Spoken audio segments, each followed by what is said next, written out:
नमस्कार मित्रों, स्वागत है आपका हमारे YouTube चैनल में। आज हम बात करने वाले हैं भगवान परशुराम जी के बारे में। भगवान परशुराम भगवान विष्णु के 10 अवतारों में से एक हैं।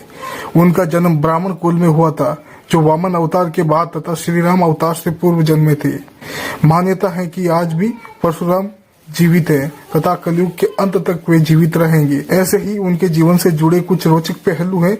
आज हम आपको भगवान परशुराम के जीवन से जुड़े 10 रोचक तथ्यों से अवगत करवाएंगे। तो इससे पहले अगर आप हमारे YouTube चैनल पर नए हैं तो चैनल को सब्सक्राइब करें और बेल आइकन घंटा प्रेस करना ना भूलें, ताकि हमारी हर आने वाली नई नोटिफिकेशन सबसे पहले आपको मिल सके। जिन्होंने सब्सक्राइब कर लिया है उनका बहुत बहुत आभार। तो चलिए शुरू करते हैं। नंबर 1, भगवान विष्णु का कोई भी ऐसा अवतार नहीं रहा जिसके रहते उन्होंने दूसरा अवतार ले लिया हो। अर्थात एक अवतार की समाप्ति के पश्चात ही वे दूसरा अवतार लेते थे। किंतु जब से भगवान परशुराम ने उनके छठे अवतार के रूप में जन्म लिया है, तब से वे आज तक जीवित हैं। इस प्रकार भगवान विष्णु का ये एकमात्र अवतार है जिन्होंने अपने बाद के अवतारों के समय भी अपनी उपस्थिति दर्ज करवाई। नंबर 2, एक बार भगवान परशुराम ने अपने पिता जमदग्नि के कहने पर अपनी मां रेणुका का मस्तक काटकर धड़ से अलग कर दिया था। अपने पुत्र की कर्तव्य निष्ठा से प्रसन्न होकर उनके पिता ने उनसे वरदान मांगने को कहा था। परशुराम जी ने वरदान स्वरूप अपनी माता का जीवन पुनः मांग लिया था। इसके बाद उनकी माता जीवंत हो उठी थी। नंबर 3, भगवान परशुराम के समय एक राजा था जिसका नाम था कार्तवीर्य अर्जुन। उसकी 1000 भुजाएं थी, इसलिए उसे सहस्त्र बहु भी कहते थे। वह लंका के राजा रावण को भी परास्त कर चुका था, जिसके बाद उसकी प्रसिद्धि तीनों लोगों में व्याप्त हो चुकी थी। एक बार जब परशुराम अपने आश्रम से बाहर गए हुए थे, तब कार्तवीर्य अर्जुन ने उनके पिता के आश्रम पर हमला करके उनकी मुख्य गाय कामधेनु चुरा ली थी। जब परशुराम पुनः अपने आश्रम लौटे और सब घटना का ज्ञान हुआ, तब उन्होंने इस सहस्त्रबाहु की सभी भुजाएं काटकर उसका वध कर दिया था। नंबर 4, सहस्त्रबाहु के वध के पश्चात उसका प्रायश्चित करने के लिए परशुराम तीर्थ यात्रा पर चले गए थे। पीछे से सहस्त्रबाहु के पुत्रों ने परशुराम के पिता जमदग्नि का वध कर दिया था।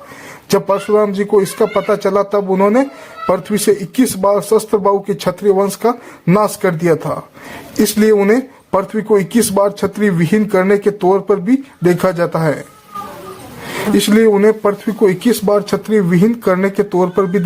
है। नंबर 5, रामावतार के समय उनकी भगवान श्री राम से राजा जनक के दरबार में प्रथम बार भेंट हुई थी।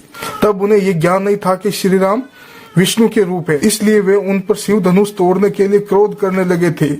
भरी सभा में भगवान परशुराम और श्री राम के छोटे भाई लक्ष्मण के बीच तीखा संवाद हुआ था।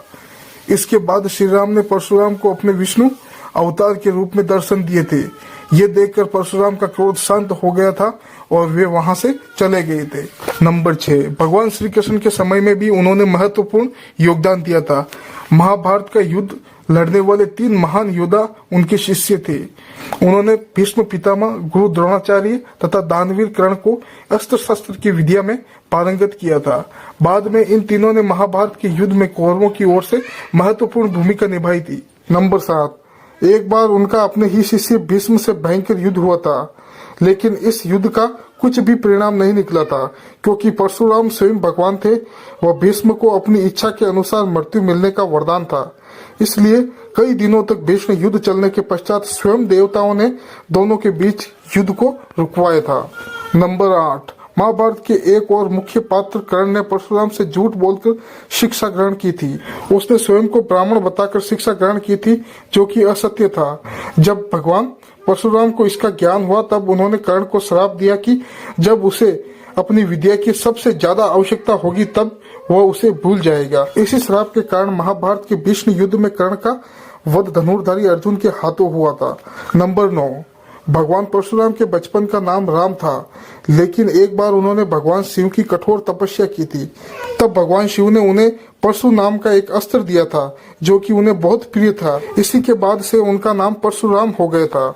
नंबर 10, मान्यता है कि भगवान परशुराम कलयुग के अंत में फिर से आएंगे। उनका दायित्व भगवान विष्णु के अंतिम अवतार कल्कि को शिक्षा देने तथा अस्त्र शस्त्र चलाना सिखाना होगा।